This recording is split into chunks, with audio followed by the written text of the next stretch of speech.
আওয়ামী লীগের ভবিষ্যৎ, আওয়ামী লীগ হলো মাটির থেকে উঠে আসা দল, তাকে যত বাধা দেওয়া হবে তত সে নেতৃত্ব নিয়ে বলবার আছে। নেতৃত্ব সঠিকভাবে গেলে আরো তাড়াতাড়ি হবে, নেতৃত্ব ভুল করলে মানুষ হচ্ছে সবার উপরে। কিন্তু যে আওয়ামী লীগের জন্ম দিয়েছেন মাওলানা ভাসানী, যে আওয়ামী লীগের জন্ম দিয়েছেন শামসুল হক, যে আরো আওয়ামী লীগকে লালন পালন করেছেন বঙ্গবন্ধু শেখ মুজিবুর রহমান, নজরুল ইসলাম, তাজউদ্দিন আহমেদ, মনসুর আলীরা, সে আওয়ামী লীগকে কবর দেওয়া যাবে না। শেখ হাসিনার নেতৃত্ব সবসময় থাকে। শেখ হাসিনা আসলেই নেতা, শেখ হাসিনা মুক্তিযুদ্ধের পক্ষে আসলেই নেতা। বঙ্গবন্ধু যদি প্রধানমন্ত্রী না হতেন তাহলে বঙ্গবন্ধুর নেতৃত্ব থাকতো না, থাকতো। এই যে আয়তুল্লাহ খামেনিদের মতো, বঙ্গবন্ধুর নেতৃত্ব তার চেয়ে অনেক বেশি থাকে। আমি আওয়ামী লীগের হুজুর মৌলানা ভাসানীর আওয়ামী লীগ, শামসুল হকের আওয়ামী লীগ, বঙ্গবন্ধুর আওয়ামী লীগ আমরা ছিলাম, আছি।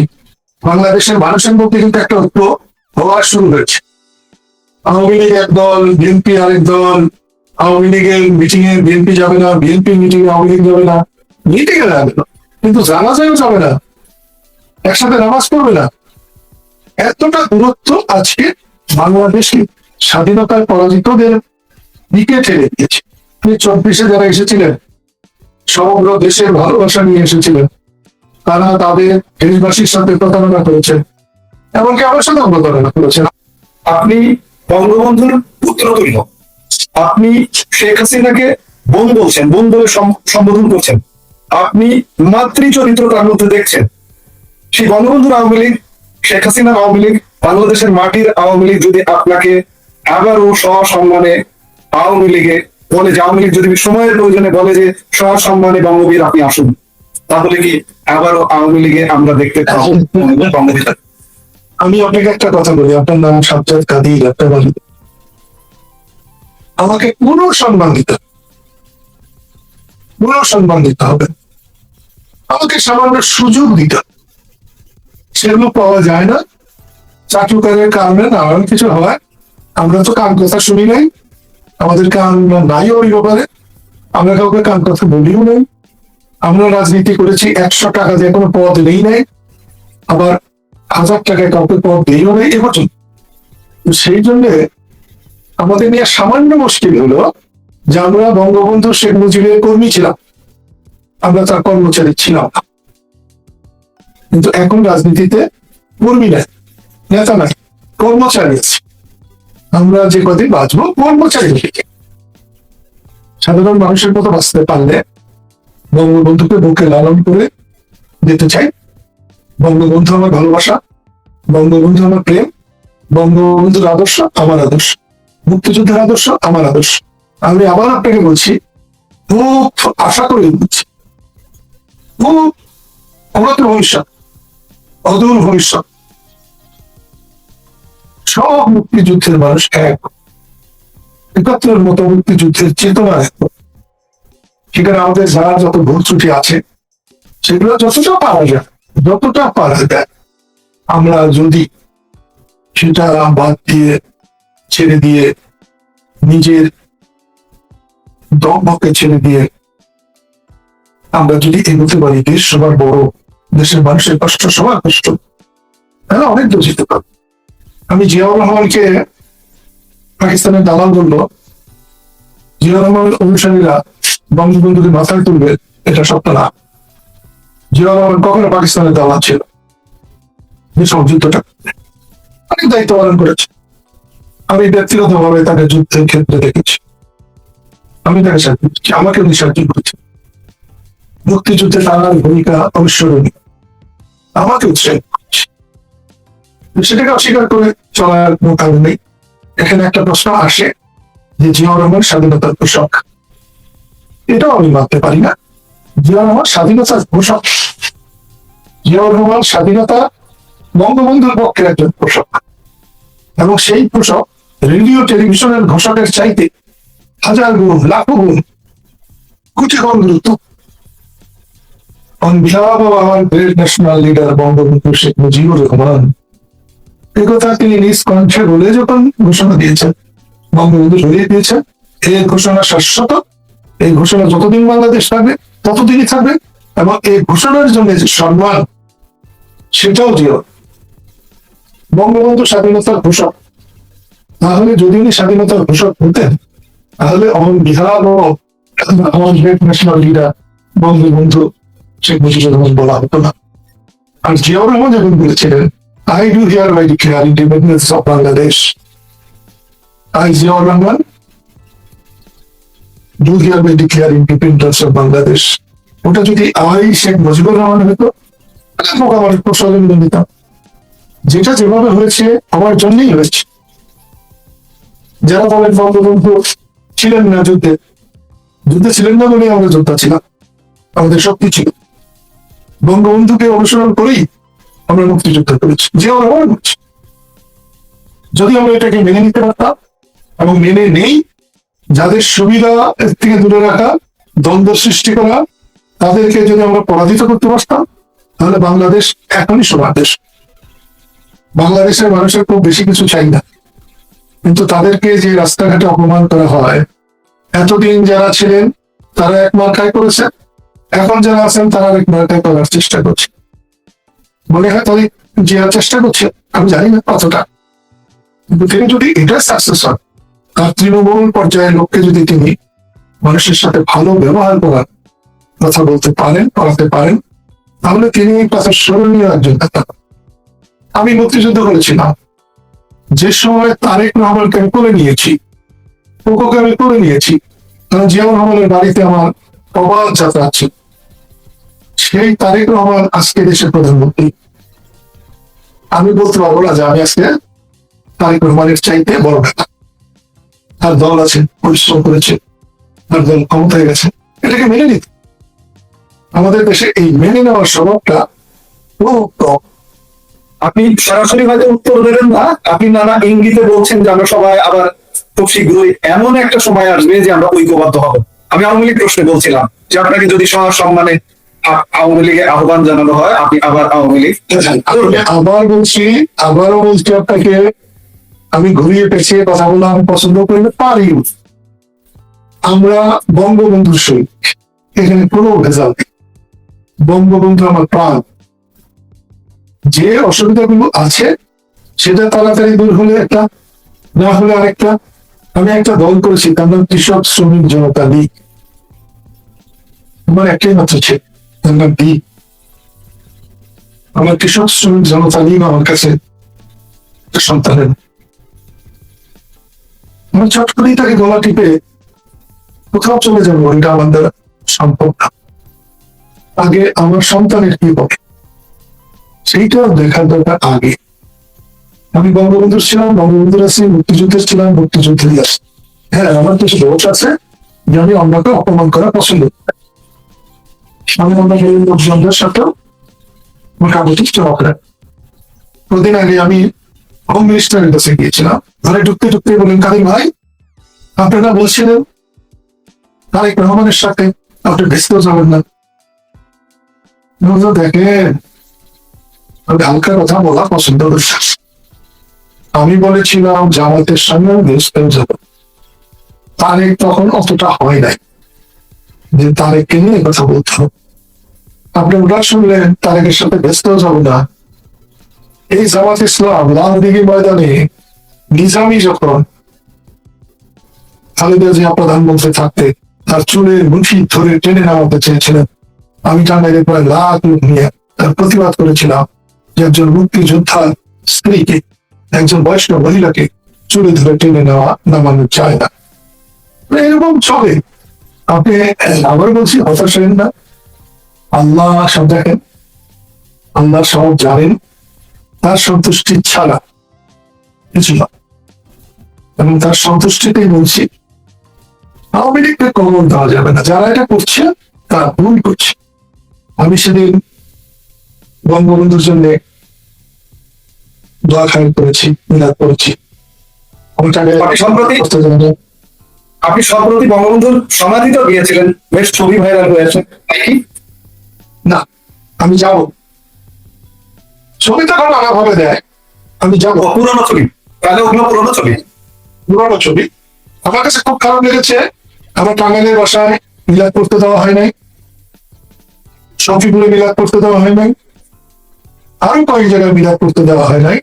আমি কর্তৃপক্ষকে জিজ্ঞেস করছিলাম যে এটা কি আপনাদের উপরে থেকে নির্দেশ আসছে কিনা, তারা সাথে সাথে বলছে না না, এখানে রাজনৈতিক কিছু লোকের এই সেগুলা হয়েছে এবং এগুলোর জন্য জবাব দিতে হবে জনগণ।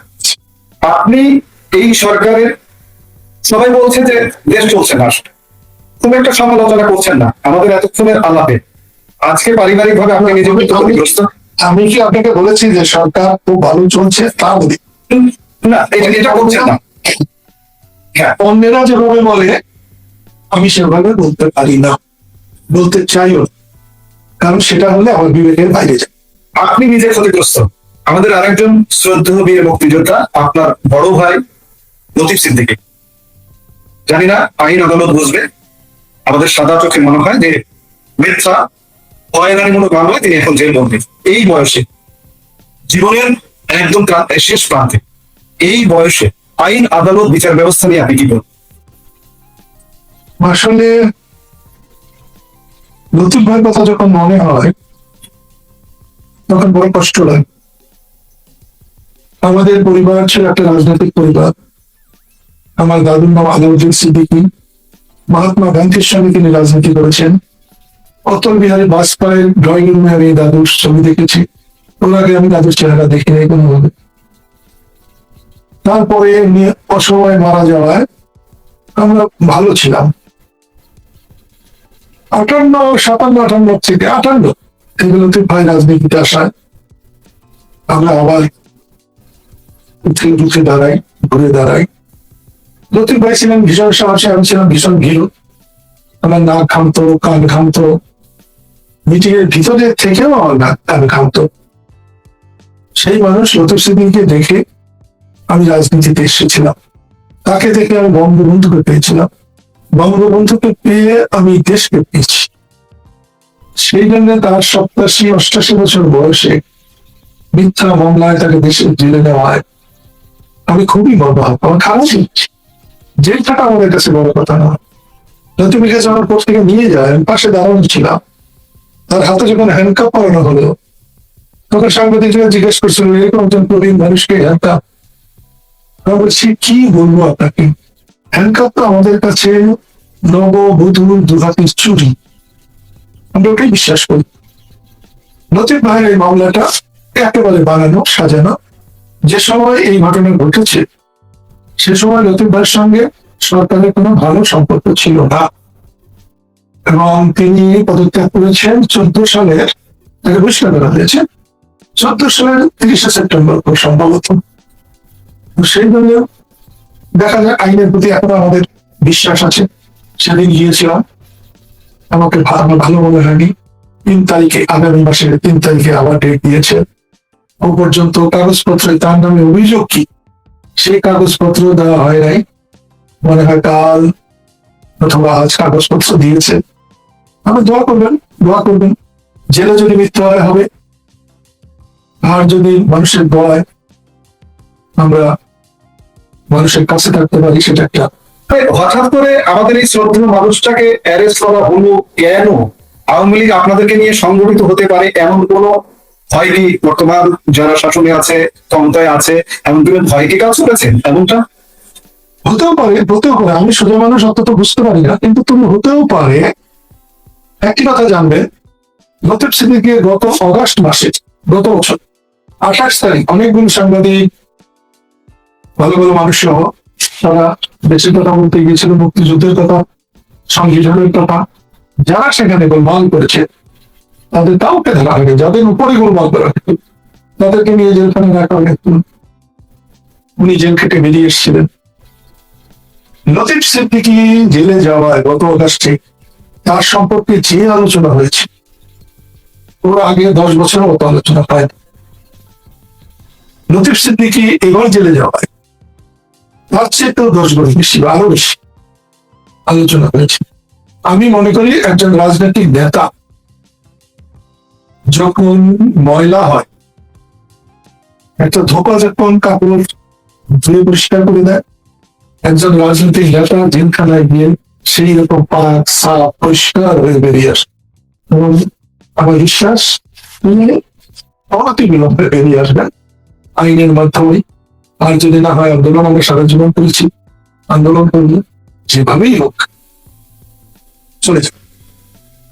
আমরা সেটি প্রত্যাশা করি একজন 87 বছর বয়সী বয়োবৃদ্ধ শ্রদ্ধেয় মানুষ বীর মুক্তিযোদ্ধার দ্রুত মুক্তি লাভ হবে। আজকে বাংলাদেশের মানুষ দলমত বুঝি না, হতাশায় নিমজ্জিত।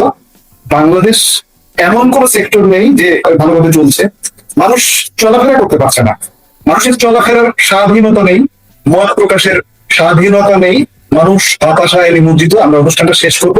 মানুষকে কি আশার কথা বলে আমরা অনুষ্ঠান থেকে বিদায় নিতে পারি? আপনার কাছ থেকে আমাদের দর্শকদের জন্য আশার কথা শুনতে চাই। আসলে আপনাকে ধন্যবাদ, যে সময় আপনি আমাকে নিয়েছেন সময়টা খুবই গুরুত্বপূর্ণ। আমাদের হতাশ হওয়ার কিচ্ছু নেই, হতাশ হওয়ার কিচ্ছু নেই। আপনি যা বলছেন কোনো বিভাগ, কোনো জায়গা ঠিক নেই। তারপরে বলবো যে হতাশ হওয়ার কোনো কারণ নেই। আমাদের ভালোবাসায়, আমাদের ভাষায়, আমাদের নেতায়, আমাদের নেতৃত্ব এক। সেই জন্য অদূর ভবিষ্যতে আমরা ইনশাআল্লাহ সূর্যের মুখ দেখতে পাবো। আজকে এই মুহূর্তে দেশটাকে নিয়ে আপনি কিভাবে মূল্যায়ন করবেন? দেশ কি ঠিক পথে চলছে? আমরা তো দেখছি, আপনি কিভাবে মূল্যায়ন করবেন? একটা কথা, শেখ হাসিনার সময় কর্তৃত্বপরায়ণ সরকার ছিল। সরকার একবারও দেশের মানুষের দিকে তাকাবার চেষ্টা করত, যা ইচ্ছে হতো তাই করত। এই দেশের জন্য যাদের ভূমিকা আছে, অবদান আছে, তাদেরকে যথাযথ মর্যাদা দেওয়া হয় নাই।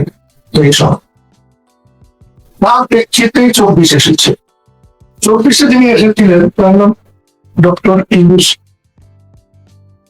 আমার খুব বড় ধারণা ছিল তার, কিন্তু তার 18 মাসে রাষ্ট্র চালানোর আমাদের এখানে একটা প্রতিনিধিকে যদি দেওয়া হবে দায়িত্ব, উনি অনেক ভালো করে, অর্থাৎ ইউনূসের সাথে অনেক ভালো রাষ্ট্র চালান। এখন এসেছে তারেক রহমানের নেতৃত্বে বিএনপির সরকার। আমার কাছে মনে হচ্ছে নেতা হিসেবে তারেক রহমান চেষ্টা কোনো ত্রুটি করছে না। কিন্তু তার গ্রাসরুটের কর্মীদের, যারা 17-18 বছর কিছু খায় নাই, যদি ভাবনাটা করেছে আওয়ামী লীগের সঙ্গে, তাদের খাওয়াটা বন্ধ করতে পারলে, মানুষকে সম্মান দেখাতে পারলে, দেশের সেবক হতে পারলে, তাহলে বলতাম যে সরকার অন্য সরকারের চেয়ে ভালো। কিন্তু তবুও আমি বলবো, অনির্বাচিত একটি অন্তর্বর্তীকালীন সরকারের চাইতে তারেক রহমানের নির্বাচিত সরকার হাজার গুণ ভালো। আপনি খানিক আগে কর্তৃত্ববাদের কথা বলছিলেন, আওয়ামী লীগের কর্তৃত্ববাদী সময় গেছে, এটি নিঃসন্দেহে একটু স্বীকার করতেই হবে। সম্মান দেননি, তারা অনেক কিছু ঘটিয়েছে। কিন্তু আজকে 6 মাস চলছে বিএনপি সরকারের, 6 মাস ইউনূসের পাঠ আমরা বাদ দিলাম। আজকে 6 মাসে এখানে কি কোনো কর্তৃত্ব দেখছেন কিনা? কর্তৃত্ব চলছে না এখানে এখন? মনে হয় এখন কর্তৃত্ব হয়ে উঠতে পারে নাই, নানা দিকে কর্তৃত্ব দেখা যাচ্ছে, যেটা আরো ডেঞ্জারাস। একজনের কর্তৃত্ব তো ধরা যায়, কিন্তু নানা জনের কর্তৃত্ব আরো ডেঞ্জার। এই অর্থে বিএনপি সরকার অন্তত গত 3 মাসে ভালো যাচ্ছে না। এই যে অবস্থা চলছে, এই অবস্থা এইভাবে আমাদের যেন আমরা তৈলাক্ত বাসবে বানরের ওঠা নামার মতো অবস্থা, এইভাবে চললে আমাদের ভবিষ্যৎ কি? আপনি ভবিষ্যৎ কি দেখতে পাচ্ছেন? আসলে আমরা অনেক আশা নিয়ে মুক্তিযুদ্ধে গিয়েছিলাম। আজকে যে যাই বলুক, এই দেশে কেন, এই উপমহাদেশ শেখ মুজিবের মতো, বঙ্গবন্ধুর মতো দূরদৃষ্টি সম্পন্ন এবং মানবিক গুণাগুণ সম্পন্ন নেতা আর আসবে। তাই আমরা তার নেতৃত্বে প্রচন্ড আশা নিয়ে, বিশ্বাস নিয়ে আমরা মুক্তিযুদ্ধে অংশগ্রহণ করেছিলাম। পাকিস্তানের অস্ত্রের শক্তি আমাদের চেয়ে হাজার গুণ বেশি ছিল, কিন্তু তবুও আমাদের কাছে পরাজিত হয়েছে। এই জন্য পরাজিত হয়েছে, তাদের অস্ত্রবল বেশি থাকলেও ইমানের জোর বেশি ছিল না, সততা ছিল না, ন্যায় ছিল না। তারা রাস্তাঘাটে মানুষকে হত্যা করেছে, বাড়িঘর জ্বালিয়েছে, যে বাড়িঘর জ্বালাতে গিয়ে কীট পতঙ্গ পর্যন্ত করেছে। আল্লাহ আমিষ কেঁপে উঠেছে এবং পাকিস্তানিদের পতন হয়েছে। কিন্তু আমরা যে আশা নিয়ে মুক্তিযুদ্ধ করেছি, সেই আশা খুব একটা পূরণ হয় নাই। আমরা স্বাধীন দেশ পেয়েছি, কিন্তু আমরা মুক্তি পাই নাই। মুক্তি পেতে হলে আমাদের সংগ্রাম করতে হবে, এবং সেই সংগ্রাম ৭১-এর মতো একত্র হয়ে, এবং সেই সংগ্রাম সকল মুক্তিযোদ্ধাদের এক হয়ে করতে হবে। মুক্তিযুদ্ধের চেতনায় বিশ্বাসীদের এক হয়ে করতে হবে। একদিকে জাতীয়তাবাদী মুক্তিযোদ্ধা, আরেকদিকে আওয়ামী মুক্তিযোদ্ধা, আরেকদিকে জামাতি মুক্তিযোদ্ধা। এরকম হলে দেশের ভবিষ্যৎ খুবই অন্ধকার। ভবিষ্যৎ অন্ধকারের কথা বলছেন, আপনি ঐক্যের কথা বলছেন, কিন্তু আমরা ঐক্য দেখছি না। বাংলাদেশের এক বিশাল জনগোষ্ঠী আওয়ামী লীগ আছে, দোলাদের প্রায় অর্ধেকের কাছাকাছি জনগোষ্ঠী। আজকে আওয়ামী লীগের কোনো অংশগ্রহণ, রাজনীতিতে অংশগ্রহণ নেই। আওয়ামী লীগের ভবিষ্যৎ কি? তাহলে ঐক্য হবে কিভাবে? আপনি খানিক আগে জামাতি মুক্তিযোদ্ধার কথা বললেন, জামাতি কি মুক্তিযোদ্ধা আছে নাকি? আর আওয়ামী লীগের ভবিষ্যৎ কি? আসলে জামাতের যিনি আমির, তিনি তো সেদিন বলেছেন তিনি মুক্তিযোদ্ধা পরিবারের সন্তান। আমি তো বাইরে বেশি খবর রাখি না, আমি সাধারণ মানুষ, সাধারণভাবে চলতে চাই, আল্লাহ রসুলকে বিশ্বাস করে মা বাবাকে মেনে বিয়ে পর্যন্ত এসেছি। আমার কাছে জনগণ মা বাবার পরেই জনগণ, সব জনগণ। তার জন্য আমি আপনাকে বলছি যে কথাটা আমার না, এই কথা অনেক জামাতিদেরও। আমি তো অনেক জামাত চিনি যার বাবারা আমার সঙ্গে কাজ করেছে, তার ছেলেরা এখন জামাত হয়েছে আমার সঙ্গে কাজ করার জন্য, অনেক বড় নেতা অবশ্যই। তো সেই জন্য বলছি এর ঐক্যের দরকার, এবং আপনি দেখতে না পেলেও আমি দেখতে পাচ্ছি বাংলাদেশের মানুষের মধ্যে কিন্তু একটা ঐক্য হওয়া শুরু হয়েছে। আওয়ামী লীগ এক দল, বিএনপি আরেক দল। আওয়ামী লীগের মিটিং এ বিএনপি যাবে না, বিএনপির মিটিং এ আওয়ামী লীগ যাবে না, মিটিং এ যাবে না, কিন্তু জানাজাও যাবে না, একসাথে নামাজ পড়বে না। এতটা দূরত্ব আজকে বাংলাদেশে স্বাধীনতার পরাজিতদের দিকে ঠেলে দিয়েছে। এবং আজকে জামাত ইসলাম ৭৭-৭৮ সিট পেয়েছে। আরেকটা ইলেকশন হবে না, নিরপেক্ষ ইলেকশন, ৮টা-১০টার বেশি সিট পাবে, তাও না বলতে পারে। আর এনসিপি জামাতকে নির্ভর করে তারা যেখানে গিয়েছে, তারা ভবিষ্যতে একটা ছিল। আওয়ামী লীগের ভবিষ্যৎ কি? আওয়ামী লীগের ভবিষ্যৎ এখন আমরা অংশগ্রহণ দেখতে পাচ্ছি না। একটা কথা আপনাকে বলি, আমি নিজের খারাপ বলতে আমি শিখেছি, নিজের ভুলকে স্বীকার করতে শিখেছি। আমি ১৯৬৭ সালে টাঙ্গাইল নীলালার মোড়ে একটা রিক্সাওয়ালার ২ পা জড়িয়ে ধরে ক্ষমা চেয়েছিলাম, কারণ সে চালানোর জায়গায় ৬ আনা ভাড়া চাওয়ায় আমি তাকে স্যান্ডেল দিয়ে ধরেছিলাম। একটু পরে ১০ মিনিট পরে আমার মনে হয়েছিল এই রিক্সাওয়ালাকে মারাতে আমার ঠিক, এটা যদি ডিসির ছেলেকে মারতে পারতাম, এসপির ছেলেকে মারতে পারতাম, মন্ত্রীর ছেলেকে মারতে পারতাম, তাহলে তাই আমি এই স্যান্ডেল দিয়ে বাড়ি দেওয়া ২ ঘন্টার মধ্যে তাকে বুঝে পেয়েছিলাম। একটা টাঙ্গাইলে ঢাকার গুলিস্তান যেমন টাঙ্গাইলের নিয়মের মোট ঠিক তেমনি সেখানে আমি ২ পা জড়িয়ে মাপ চেয়েছিলাম, এবং সে রিক্সাওয়ালা আমাকে মাপও করেছি। সেই জন্য আমি যে কোনো ভুল আমি স্বীকার করতে চাই, সহজে স্বীকার করতে চাই। তো সেই জন্য আপনাকে বলবো আওয়ামী লীগের ভবিষ্যৎ, আওয়ামী লীগ হলো মাটির থেকে উঠে আসা পর, তাকে যত বাধা দেওয়া হবে তত সে নেতৃত্ব নিয়ে বলবো আছে। নেতৃত্ব সঠিকভাবে গেলে আরো তাড়াতাড়ি হবে, নেতৃত্ব ভুল করলে মানুষ হচ্ছে সবার উপরে।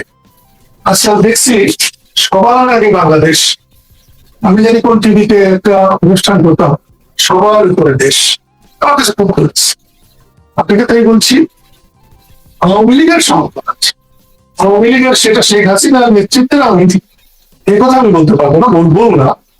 কিন্তু যে আওয়ামী লীগের জন্ম দিয়েছেন মাওলানা ভাসানী, যে আওয়ামী লীগের জন্ম দিয়েছেন শামসুল হক, যে আরো আওয়ামী লীগকে লালন পালন করেছেন বঙ্গবন্ধু শেখ মুজিবুর রহমান, নজরুল ইসলাম, তাজউদ্দিন আহমেদ, মনসুর আলীরা, সে আওয়ামী লীগকে কবর দেওয়া যাবে না। আওয়ামী লীগকে কবর দেওয়া যাবে না, কিন্তু আমরা গত ২ বছর, আপনি নেতৃত্বের কথা বলছেন শেখ হাসিনার নেতৃত্বে, গত ২ বছর দেখলাম যে আওয়ামী লীগকে শেখ হাসিনার নেতৃত্বের বাইরে নিয়ে যাওয়ার একটা চেষ্টা হলো, কিন্তু সেটি এখন পর্যন্ত সম্ভব হয়নি। শেখ হাসিনার নেতৃত্বের বাইরে আওয়ামী লীগ কি দাঁড়ানো সম্ভব? আপনি কি মনে করেন? আজ হয়নি, কাল যে হবে না, এই কথাটা ঠিক। অপেক্ষা করুন, শেখ হাসিনার নেতৃত্ব সবসময় থাকে। শেখ হাসিনা আসলেই নেতা, শেখ হাসিনা মুক্তিযুদ্ধের পক্ষে আসলেই নেতা। বঙ্গবন্ধু যদি প্রধানমন্ত্রী না হতেন তাহলে বঙ্গবন্ধুর নেতৃত্ব থাকতো না? থাকতো। এই যে আয়তুল্লাহ খামেনিদের মতো বঙ্গবন্ধুর নেতৃত্ব তার চেয়ে অনেক বেশি থাকে। সেই জন্য শেখ হাসিনাকে বুঝতে হবে তা কি করা দরকার। তিনি সরকারের থাকতে নওয়াজ হোসেনকে বাদ দিয়েছেন, রাজেশ সিদ্দিককে বাদ দিয়েছেন, তুফাইল আহমেদকে কি বলবো জানিয়ে ভাবে সবাই দিয়েছেন। তাই দেশটাই হোক আর এই হোক ঠিকঠাক ঠিক থাকার মতো, সম্মান নিয়ে থাকার মতো অবস্থায় তুফাইল আহমেদ ছিলেন না। আমি নিজে দেখেছি একটা আওয়ামী লীগের সম্মেলনে লেনিন যদি বঙ্গবন্ধু করা হয়েছিল তার লিখলেন বঙ্গবন্ধু ঘোষণার দিন 10 পরে পল্টন ময়দানে বলেছিলেন এই তো ভাই লাগবে তখন বঙ্গবন্ধু না চঙ্গবন্ধু, এই যে তার টুকরো টুকরো করলাম বলে লিখলেন বলে ছিঁড়ে পড়েছিলেন। তিনি ছিলেন মঞ্চে, তুফাইল সাহেব ছিলেন কিন্তু সামনে দর্শকদের সামনে। খুব একটা মর্যাদা পায়নি। আমি হোসেন আবু আজকে জেল কাটছে, খুব একটা মর্যাদা উনি পান না। আব্দুল জলিলের মতো পরিশ্রমী মানুষ আমি আওয়ামী লীগের সেক্রেটারি হিসেবে কাউকে দেখি, কাউকে কোনো মূল্য দেওয়া। এখন যদি আমার বোন মনে করে যে সবাইকে নিয়ে তার চলা উচিত, তিনি সবার একজন সেবক, অনেক কিছু গাইড জুড়ে তেমন কিছু হবে। মানুষকে জয় করতে হবে, জোর দিয়ে মানুষকে জয় করা যায় না, ভালোবাসা দিয়ে জয় করতে, বিনয় দিয়ে জয় করতে হবে। আজকে আপনার এই কথা থেকে একটি কথা বেরিয়ে এলো যে আপনারা যারা ছিলেন, বহু মানুষের, আমাদের দর্শকদেরও প্রশ্ন যে বঙ্গবীরের মতো মানুষ আজকে আওয়ামী লীগের বাইরে কেন? তুফাইল আহমেদ আওয়ামী লীগ কেন অসম্মানিত হন? আমির হোসেন আমু কেন আওয়ামী লীগের অসম্মানিত হন? এই সম্মানহানির কারণে আপনারা বেরিয়ে গেছেন আওয়ামী লীগ থেকে। আজকে যে আওয়ামী লীগের এই মুহূর্তে বলা যায় যে কঠিন একটা ক্রান্তিকাল, আপনি কি হৃদয়ের রক্তক্ষরণ অনুভব করেন না? যে আওয়ামী লীগের নেতৃত্বে মুক্তিযুদ্ধ করেছেন, যে আওয়ামী লীগের রাজনীতি দীর্ঘদিন করেছেন, হৃদয়ের রক্তক্ষরণ হয় না? যারা এতদিন ক্ষমতা ভোগ করেছে তাদের চেয়ে আমাদের রক্তক্ষরণ অনেক বেশি হয়। আমি আগেই আপনাকে বলেছি যে আমি আওয়ামী লীগের প্রচুর মৌলানা ভাসানীর আওয়ামী লীগ, শামসুল হকের আওয়ামী লীগ, বঙ্গবন্ধুর আওয়ামী লীগ আমরা ছিলাম, আছি। একটা জিনিস জানবেন, এই দেশের মানুষ, এই অঙ্গভঙ্গ কলিঙ্গের দেশের মানুষ, যুবকেরা যৌবনকারা সব প্রেম করে, মেয়ে ছেলে তো অনেক সবাই প্রেম। আমি একমাত্র অভাগা অথবা ভাগ্যবান যে আমার মধ্যে নারী প্রেম হয়নি। আমার মধ্যে প্রেম হয়েছিল বঙ্গবন্ধুর সঙ্গে। বঙ্গবন্ধুকে চিনে আমি দেশকে চিনেছিলাম, দেশ মাতৃকাকে চিনেছি। আজকে আমার কাছে মা আর মাটি কোনো পার্থক্য।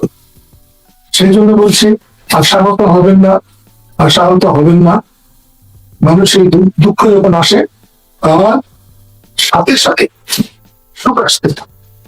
অন্ধকার যত গভীর হয় আলো দেখা তত তাড়াতাড়ি পাওয়া যায়।